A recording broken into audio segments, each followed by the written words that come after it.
Olá, tudo bem? Que Deus abençoe você, sua família em Cristo Jesus.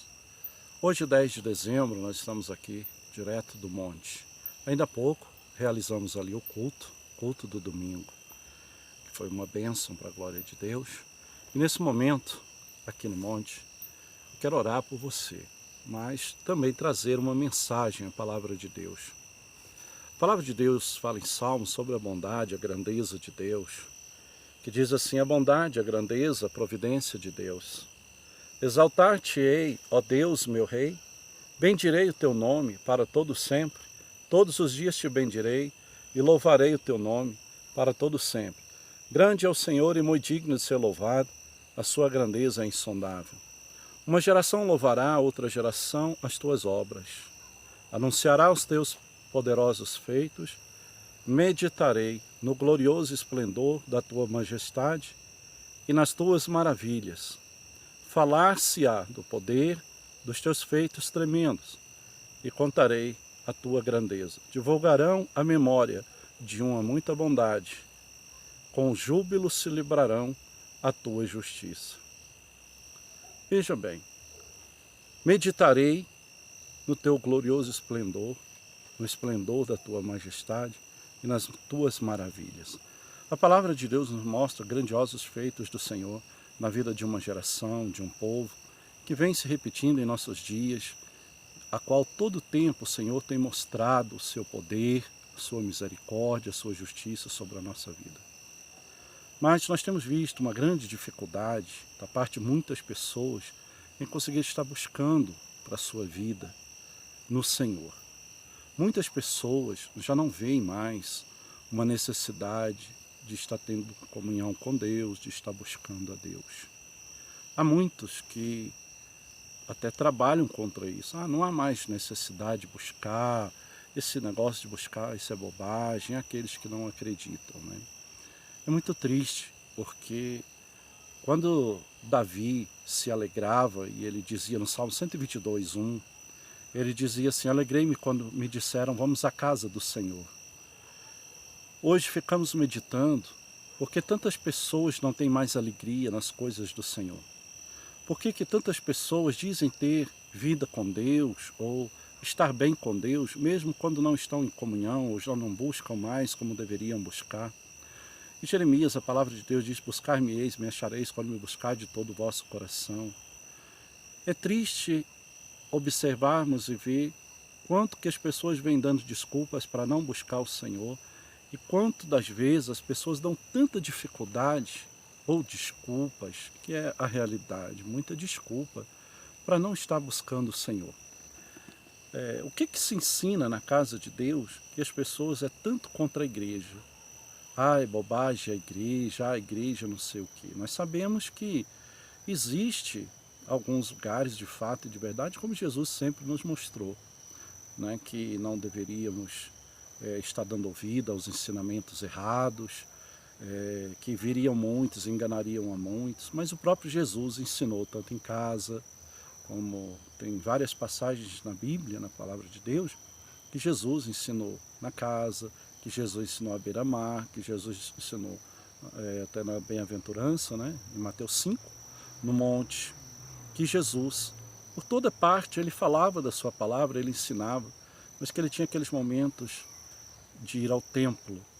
E o próprio Jesus falou que é casa de meu pai, casa de oração. Por que as pessoas batem tanto contra a igreja? Por que as pessoas têm tanto contra a igreja, como se a igreja não fosse algo de Deus? Como se ir à igreja não fosse algo de Deus? Por que isso nesses dias? Você já parou para pensar? Por que criticam tanto quem vai à igreja? Quem tem o hábito de cultuar, como Paulo falou, quão bom que os irmãos congreguem em união. Por que as pessoas estão perdendo esse hábito, o costume de estar congregando? E que já não vê tanto mais a importância de estar congregando? Nós temos visto muito isso hoje. As pessoas dizem assim: eu posso buscar em casa mesmo. Olha, Deus está em todo lugar. Deus é onipotente, onisciente. Deus está em todo lugar, o poder de Deus está em toda parte. Mas a verdade é que, como eu estou em comunhão com Cristo, será que eu estou em toda parte em comunhão com Cristo? Porque, de fato, eu tenho que orar em casa, eu tenho que orar em todo lugar que eu estiver, eu tenho que viver como um servo, como um cristão. Eu tenho que ter desejo de falar com Deus, né, onde eu estiver, na minha casa, com a minha família. Isso é certo. Mas deixar de ir à igreja é certo? Deixar de congregar, falar da igreja, falar contra a igreja, como muitos têm feito vídeos falando contra a igreja, e hoje há muitas pessoas escandalizadas, já não querem mais ir à igreja. Há tantas pessoas dando mau testemunho. Eu tenho no vídeo mesmo um comentário, num vídeo que a gente gravou aí recente, que está aí no YouTube, de um comentário de um rapaz que ele veio pela capa, e ele diz assim, olha, eu vi, e quando eu entrei, eu percebi que era um vídeo de crente. E ele diz, puxa, quer dizer, não era o que eu pensei. Mas ele parou para ouvir, ele foi ouvindo, e no final de tudo ele diz, eu tive paz. Igreja é o lugar onde a gente prega a palavra de Deus. A igreja é um lugar onde os irmãos têm a responsabilidade, um compromisso de estar reunindo os irmãos, aqueles que têm o hábito de congregar, aqueles que entendem que é importante.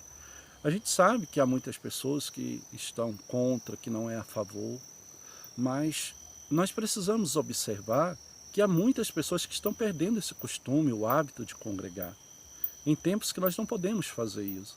E ainda acham que estão bem com Deus, buscando só em casa. Em casa é fácil, no conforto da casa é fácil buscar. Mas em todo lugar a gente tem que viver em espírito e em verdade, a gente tem que estar em comunhão com Deus, em casa. A gente nunca deve deixar de orar, chamar sempre a família para estar em oração em casa, orar com a família, né, estar em oração com a família, orar em casa, reunir os amigos, reunir a família, fazer aquela oração, isso é ótimo. Mas deixar de congregar. Quão importante é que os irmãos congreguem em união. A gente não pode deixar o hábito, aquela responsabilidade, aquele compromisso de estar reunido na igreja. Tem a ceia do Senhor, que a gente tem, né, como objetivo estar ceando, como 1 Coríntios 11, Paulo ensina sobre a ceia do Senhor, a importância dos irmãos reunir para estar em congregação, estar reunindo para cear a ceia do Senhor, em memória de um perfeito sacrifício que Jesus fez por nós, onde que o pão representa o corpo de Cristo, onde o suco representa o sangue que foi derramado, o suco da nova aliança, o sangue que foi derramado em uma nova aliança em favor de todos que nele creem. Então nós temos visto que quem tem o hábito de congregar, quem tem o compromisso de congregar, entende isso. Mas há muitas pessoas que não estão entendendo, estão deixando de lado, já não tem mais esse princípio de reunir com os irmãos na igreja, de estar em congregação. Tem também, como Paulo ensinou, que os irmãos devem ajudar uns aos outros, que estão fracos na fé, né, para que eles sejam estimulados, né, a estar crescendo na fé, buscando em comunhão. As pessoas já não estão vendo isso mais importante, achando que igreja já não é coisa de Deus. E existem dois tipos de igreja, eu gosto muito de falar isso, a igreja espiritual e a igreja física. A igreja física, ainda que seja um lugar que foi construído com tijolos, cimento, né, é uma casa comum, mas é um lugar, como Jesus estava dentro de um desses templos, quando ele falou, aqui é casa de meu pai, casa de oração. Eclesiastes 5, a palavra de Deus diz, guarda o teu pé ao entrares na casa do Senhor teu Deus. Será que a casa do Senhor teu Deus, que Deus fala em Eclesiastes, que Jesus falou, aqui é casa de meu pai, casa de oração, será que é a casa que todos nós temos, cada um a sua casa? Será que é a nossa casa? Ou será que é uma casa que todos batem para usar disso, para dar desculpa, para não congregar, que dizendo que nós somos o templo, a casa, né, de Deus habitar? Nós somos templo e morada do Espírito Santo, quando nós temos comunhão. Mas nós somos um corpo em Cristo, quando nós somos uma igreja espiritual, e Deus habita em nós, quando nós somos um corpo em Cristo, e Cristo é o cabeça da igreja. Por que as pessoas batem tanto contra isso? Se a igreja é uma instituição do próprio Deus, a igreja física e a igreja espiritual, Jesus mostrou as duas, né? E a importância de estarmos congregando. Então aquilo ali é um lugar onde a gente vai, onde nós nos reunimos com os irmãos, onde a gente sai do conforto da nossa casa e a gente vai para ali, para estar ouvindo a palavra do Senhor. Apocalipse 2,7 diz, quem tem ouvidos ouça o que o Espírito Santo diz às igrejas. Então nós precisamos estar atentos para ouvir o que vem. Mas nós temos visto como Paulo alertou, falou muito com Timóteo sobre isso, alertou sobre os últimos dias, sobreviriam tempos difíceis, pessoas arrogantes, e muitos até que se titulariam mestre. Hoje você vê muito isso, pessoas se titulam mestre a ponto de saber mais do que pastores, ainda que tem pastores que têm sua parcela de erro, muitos são culpados sim, tem erro sim, mas quem entende da palavra, sabe como está na palavra, sabe diferenciar uma coisa da outra. Quem não aprendeu a diferenciar uma coisa da outra é porque dá desculpa e só quer ver o seu lado pessoal.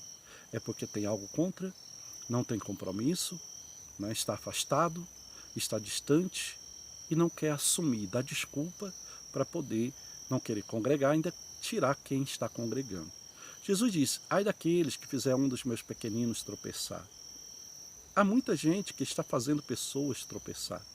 Há muitas pessoas que estão fazendo vídeos que batem contra a igreja. Por que você só não prega? Por que você não fala? Por que você não prega a verdade? A verdade é uma única verdade, o Evangelho, Jesus pregou, Jesus ensinou, Jesus falou da importância de tudo isso, da responsabilidade, do compromisso, de vinha ele, Jesus pregava e ensinava em todo o tempo. E eu quero mostrar algo aqui nos Salmos, que diz assim, no Salmo 145, versículo 18, diz assim, perto está o Senhor. Preste atenção para você, como isso é profundo. Perto está o Senhor de todos os que o invocam. E ele diz, de todos os que o invocam em verdade, ele acode à vontade dos que o temem, atende-lhes o clamor e os salva. Quer dizer, Deus, ele está deixando bem claro que perto está o Senhor de todos os que o invocam. E ele diz claramente que ele acode à vontade dos que o temem e atende-lhes o clamor e os salva. Malaquias 3,18 diz, outra vez vereis a diferença entre o justo e o perverso, o que serve e o que não serve. Todas as vezes que a Bíblia menciona o justo, está relacionando o justo ao que serve a Deus com temor. E Provérbios diz que o princípio da sabedoria é temor. Então, se a pessoa não tem temor, se a pessoa não tem o princípio do temor, se ela não tem o hábito de congregar, se ela não acha isso importante, ela não está nem colocando em prática o que ela fala que conhece ou que acha que conhece, mas está sim dando desculpa para não fazer o que ela precisa fazer. É fácil dar desculpa, difícil é colocar em prática. E o que nós precisamos é estar atento.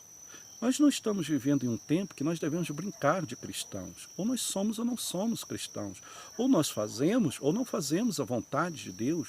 Há uma diferença entre quem serve e quem não serve. Existe o justo e o perverso. Perverso é aquele que dá desculpa sempre para não frequentar, para não ter compromisso, para não buscar. E Deus deixou bem claro, buscar-me-eis e me achareis quando buscar de todo o vosso coração, Jeremias 29. Veja bem, por que é tão, na cabeça de muitas pessoas, é tão errado ir à igreja? Como se fosse errado ir à igreja. Hoje há muitas pessoas que vê a igreja como um lugar que ela não deve ir, que é um lugar como se não fosse de Deus. Ah, pastor, mas é pelo que a gente está vendo. Olha, quem está fazendo algo errado é notório.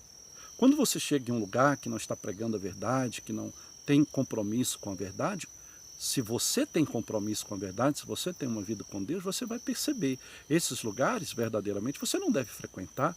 Mas daí a generalizar todas as igrejas por uma que tem agora, igreja também perfeita, você não vai encontrar. Porque perfeito é só Jesus. A igreja de Deus, ela trata com erro, ela trata com coisas erradas, com pessoas que estão no pecado, que querem se arrepender para sair do seu pecado, que estão no processo de libertação, processo de mudança. Por isso você não vai encontrar pessoas perfeitas na igreja. Mas seja você aquela pessoa que não vai ficar olhando os defeitos, vai fazer a sua parte, você não vai olhar para defeito. Agora, aquilo que você está vendo de escândalo, errado, isso tem sido visto, Deus tem mostrado, não está escondido. E Jesus falou sobre isso, que haveria um escândalo. Mas ai daqueles que por eles viessem os seus escândalos.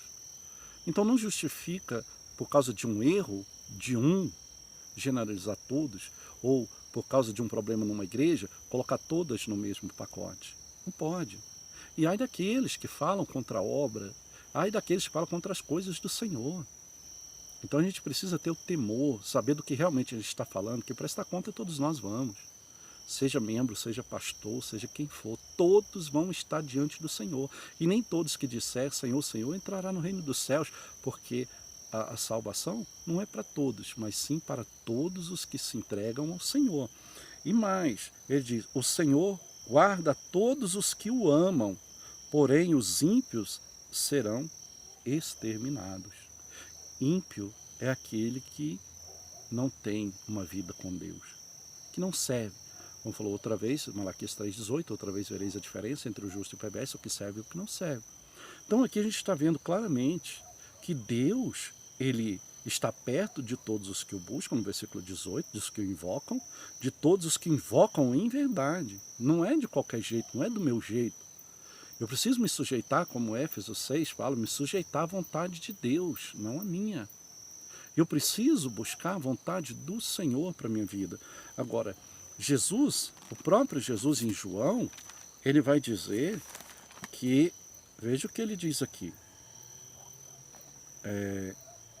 João 5,39, ele diz, examinais as Escrituras, porque julgais nela ter a vida eterna, e são elas mesmas que testificam de mim. Jesus está dizendo que o que testifica dele é a palavra. Então, se a pessoa está na palavra, se a pessoa conhece a palavra, ela não vai ter dificuldade em congregar. Ela não vai ter dificuldade de ver o certo e o errado, ela vai saber onde ela deve estar, como ela deve estar. Ela vai entender que congregar não é algo errado. Pelo contrário, que devemos congregar, devemos ter compromisso. Estar em casa é só você relacionar o momento que você vai orar em casa com o que você vai orar na igreja. Por exemplo, quando você está em casa, como é a oração? Ainda que é como eu expliquei, nós devemos orar em casa também. Mas é diferente da igreja. Na igreja você reúne com os irmãos com um só propósito. Então ali é diferente. Quando você começa a orar em casa, é uma campainha que toca, é um telefone que toca, você vai para um lugar para orar, é um barulho que faz, é uma pessoa que chega, você fecha a porta, um bate na porta. Até no banheiro, se você entra, você não consegue ficar ali sem que alguém te incomode. Sempre chega alguém, bate lá na porta, tem alguém aí? Quer dizer, você está, ainda que na sua casa, mas no conforto de sua casa, e nem sempre é como na igreja que você vai e ali junto, todo mundo em oração, com um só propósito. O único objetivo seu na igreja é como a palavra de Deus ensina, para buscar o Senhor, para estar louvando, para estar adorando, para estar ouvindo a palavra do Senhor, como Apocalipse 2,7 diz. Quem tem ouvidos, ouça o que o Espírito Santo diz à igreja. Agora Jesus vai falar algo que mexe com a nossa mente, para nos fazer refletir, para crescermos espiritualmente, que ele diz assim, examinais as Escrituras, porque nelas julgais ter vida eterna. Está falando da salvação, que vem pela palavra de Deus, e são elas mesmo que testificam de mim. Olha o que Jesus está dizendo, é a palavra que testifica, não é tradição, não é religião, não é nada, é a palavra, é o que está sendo pregado. Agora, se prega a palavra, a igreja está pregando a palavra, prega a verdade, tem compromisso com a verdade, então não há nada de errado em congregar. Pelo contrário, eu devo congregar, eu tenho que congregar. Agora, no versículo 40, ele diz, contudo, olha o que Jesus vai dizer, e eu vou finalizar aqui. Jesus vai dizer assim, contudo, não quiserdes vir a mim para terdes vida. Quantas pessoas acham que Jesus é que tem que ir até ela? Não é ela que precisa ir até Jesus para buscar salvação, não. Eu não preciso disso. Não, Deus conhece o meu coração, Deus me entende, Deus sabe. E não é bem assim. Porque a palavra de Deus diz que Deus, ele vai, como ele mesmo falou, ele vai justificar, serão justificados em Cristo, aqueles que o amam, aqueles que o servem, aqueles que estão na palavra, aqueles que dele se alimentam. E ele diz, aquele que por mim, de mim se alimenta, por mim viverá. Então se eu não vivo por Cristo, por que eu estou vivendo? Se eu não tenho compromisso com Cristo, como eu posso dizer que eu sou um cristão? Se eu não me interesso pelas coisas de Deus, se eu não me interesso pela casa do Senhor, como Davi dizia, Salmo 122:1, alegrei-me quando me disseram, vamos à casa do Senhor. Se eu não tenho essa alegria de ir na casa do Senhor, se eu acho que é errado ir na casa do Senhor, se eu não concordo com essas coisas, eu estou contra ou a favor da vontade de Deus? Claro que eu estou contra, porque a vontade do Senhor é que os irmãos congreguem, que os irmãos se reúnam para buscar. Então nós precisamos avaliar isso, porque hoje o que a gente vê é um bombardeio de pessoas que estão falando contra a igreja, como se a igreja fosse algo errado. O que acontece de errado na igreja não justifica isso, porque o que acontece de errado na igreja, o próprio Deus mostra, e Deus vai tratar com essa igreja. E Deus nos dá exemplo em Apocalipse das 7 igrejas. Cada um estava procedendo de uma maneira, mas para cada uma delas Deus mostra ali como que ele estava se relacionando com aquela igreja. Olha, porque vocês têm pouca força, mas porque procuraste guardar a palavra da minha perseverança, eu vos guardarei da provação que há de vir sobre o mundo inteiro. Conheço as tuas obras, que nem és frio nem és morno, mas porque és morno, estou a ponto de vomitar-te da minha boca. Olha a diferença de uma igreja para com a outra. Tem muitas igrejas assim, mas isso não me justifica para que eu possa dar desculpas para dizer eu não vou à igreja, porque eu não devo ir à igreja, esse negócio de igreja é bobagem. Não, pelo contrário, avalie, porque se você é uma pessoa que já caiu nesse engano, nesse erro, e ouviu tanta besteira, e está ouvindo ainda, porque o YouTube está cheio disso, e de repente você pensa, não, posso ficar em casa mesmo, como muitos ensinam, não, até a ceia do Senhor, você pode participar em casa. Quando Jesus pediu para servir a ceia, ele ordenou que fosse a um lugar, que tivesse um lugar, e falou da importância da ceia. Aí agora hoje, de repente a pessoa está ali, fora do espírito, não está nem em espírito, ela vai preparar a ceia, ela mesma vai preparar a ceia para que ela venha tomar a ceia, participar da ceia do Senhor. Para mim isso tem um nome, falta de respeito, falta de consideração, desculpa de quem não quer compromisso. Pense bem, estamos vivendo o tempo do fim. Estamos vivendo um tempo em que nós precisamos reconhecer que a igreja precisa arrepender, que a igreja precisa voltar-se para o Senhor. Não é ficar cada vez mais distante como está. Hoje há muitas pessoas que não estão suportando ouvir a verdade. E há muitos que se institulam mestre. Parece que eles sabem mais do que o pastor, sabem mais do que todo mundo. Não é convertido, nem se libertou, e acha que sabe mais do que todo mundo. Isso é uma realidade. Então nós não estamos aqui batendo contra ninguém, mas contra a atitude das pessoas que estão agindo dessa forma. Porque estão erradas, mas acham que estão certas. E que sabem até mais do que a gente. Então não é questão de saber mais, é questão de ter o temor, de fazer assim como está escrito. É de acordo com a palavra, não como eu penso, não como eu acho. Então avalie, para que você esteja em comunhão. Quero orar por você, quero orar pela sua casa, para que você esteja em comunhão, porque se você está em comunhão, é você que vai ser honrado. João 12, 26, a palavra do Senhor diz, se alguém me servir, o Pai o honrará. Se você serve, você será honrado. E servir ao Senhor não é do nosso jeito.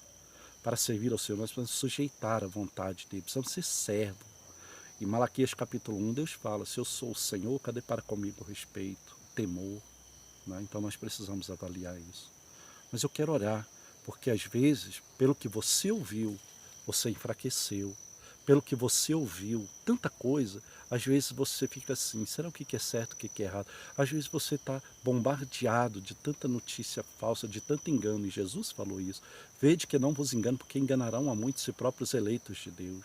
Às vezes você é uma pessoa que tem se esforçado para buscar, se esforçado para congregar, para ir à igreja, para ter o seu relacionamento com Deus, e de repente o que você ouve é isso. E aí você fica desanimado, fraco, sem força. Quero orar por você. Eu não estou aqui para dizer que sou Senhor da verdade, eu só estou aqui para compartilhar com você a palavra de Deus, para que nós estejamos atentos para fazer a vontade de Deus e não a nossa. Fazer o que é certo, que é congregar. Eu sempre digo isso para a igreja, ninguém se arrepende de obedecer a Deus. Ninguém vai se arrepender de congregar, pode se arrepender de não congregar. Ninguém vai se arrepender de frequentar uma igreja, pode arrepender de não frequentar. E nós ficamos a imaginar, quando vier o momento de Amós 8, que Deus fala que a igreja será tirada, que procurarão ouvir a palavra de Deus e não ouvirão. Imagina essa hora. As pessoas vão desejar ouvir, vão ter sede não de água, mas sim de ouvir. Vão ter fome, mas não de pão, mas sim de ouvir a palavra, mas não ouvirão. Andarão de mar a mar, irão de um lado para outro e não ouvirão. Exatamente por causa disso, porque vai chegar um momento que se as pessoas continuarem assim, não haverá quem pregue, a igreja será levada, virá o arrebatamento, e quando a igreja partir? Ai daqueles que ficarem. Para os que creem no arrebatamento, sabe que isso está próximo. Não sabemos dia, não sabemos hora, mas sabemos que está bem próximo pelos sinais que nos mostram. E nós devemos entender que não dá tempo para se preparar, devemos estar preparados, porque vem num piscar de olhos, assim como um relâmpago que sai do ocidente e vai para o oriente. É questão de algo muito rápido, num piscar de olhos. Não dará tempo de fazer um concerto na última hora, Por isso precisamos nos consertar agora. Precisamos estar em comunhão agora. Precisamos ter vida com Deus agora. Precisamos estar em comunhão agora. E quem faz isso, quem se prepara, quem está preparado, não se arrepende. Então quero orar com você, para Deus dar força, para Deus fortalecer, para você estar bem, para Deus abençoar a tua vida, abençoar a tua casa, abençoar a tua família, porque Deus ouve o nosso clamor. Vamos orar? Pai, em o nome do Senhor Jesus, eu oro com esta pessoa que nos acompanha. Eu oro em favor da vida dela, da família dela, da casa dela.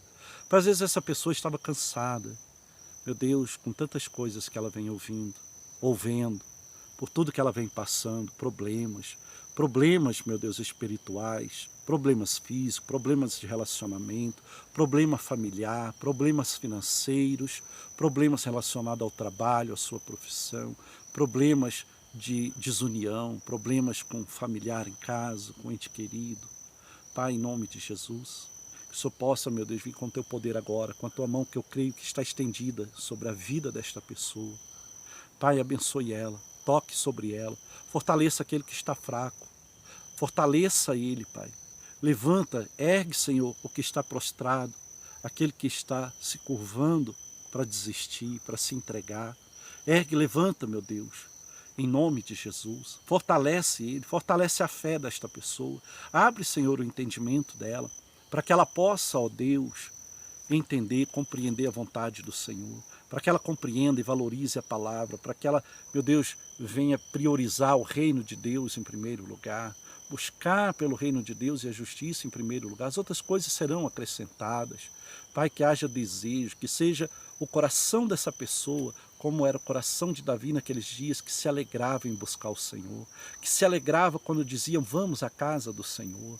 Aqui fica bem claro, está claro que a alegria de Davi era de se reunir na casa do Senhor, na casa de oração. Pai, em nome de Jesus, abençoe esta pessoa, abençoe a casa dela, abençoe a família dela, abençoe, meu Pai, essa pessoa que esteja passando por um problema nessa hora. Às vezes até num hospital, se encontra no hospital, hospitalizada, numa UTI, CTI. Essa pessoa que os familiares, meu Deus, estão acompanhando nessa hora, nem dormiram ainda até agora, e estão ali, Pai, sem dormir, estão cansados e já não aguentam mais a vontade, meu Deus, de ver uma boa notícia, de receber a notícia do médico que vai ter alta, que vai sair dali. Pai, em nome de Jesus, toma a vida dessa pessoa e também dos familiares que estão ali com essa pessoa, pessoas que estão preocupadas, Pai. Mãe que está com seus filhos no hospital, filhos que estão com seus pais nos hospitais, pessoas que estão enfermas em casa, sentindo dores, com enfermidade, passando mal nesse momento. Pai, que essa pessoa que está passando mal nesse momento seja curada. Essa pessoa que está no hospital, meu Pai, que ela venha sair desse hospital, que ela venha receber alta, que ela venha ser abençoada. Todavia seja feita a Tua vontade, Pai, na vida desta pessoa, porque a Tua vontade é perfeita. O Senhor sabe a hora e o tempo para tudo na nossa vida. Pai, em nome de Jesus, eu entrego nas Tuas mãos a ansiedade, a preocupação. Essa pessoa que está ansiosa, preocupada, tem sofrido com ansiedade, tem sofrido com preocupação, tem, meu Deus, passado por momentos difíceis, tem sentido cansada, fadigada, com a alma aflita, abatida, com angústia no peito, depressiva, sofrendo dores, acusações, sendo humilhada. Pai, em nome de Jesus, socorre esta pessoa. Essa pessoa precisa de socorro, precisa de auxílio. Em nome de Jesus, eu entrego ela nas Tuas mãos. E que ela seja abençoada. Você que nos acompanha, você que tem nos acompanhado, você que está aí agora, receba o seu milagre, receba a sua bênção, que Deus lhe abençoe, abençoe a sua vida, abençoe a sua casa, que você seja fortalecido na fé, na sua comunhão com o Espírito Santo, com Deus, que você seja uma pessoa fortalecida, que você venha alimentar, estar se alimentando de Cristo, vivendo por Cristo, que você seja abençoado em nome de Jesus. Que Deus lhe abençoe. Receba a sua bênção. Forte abraço.